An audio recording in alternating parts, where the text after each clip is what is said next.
nanumpa naman po sa katungkulan ng nasa 486 na bagong health professionals na magiging kaagapay po sa pagtataguyod po ng inklusibong kalusugan sa mga komunidad sa Ilocos Region.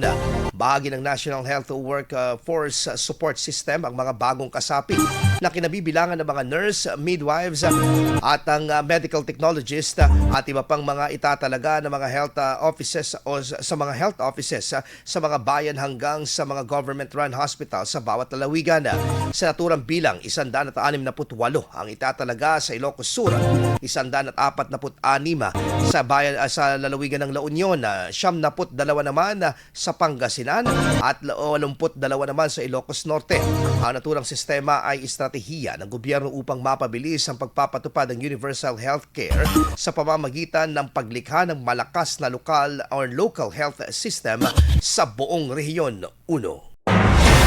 IFM News. IFM News. IFM.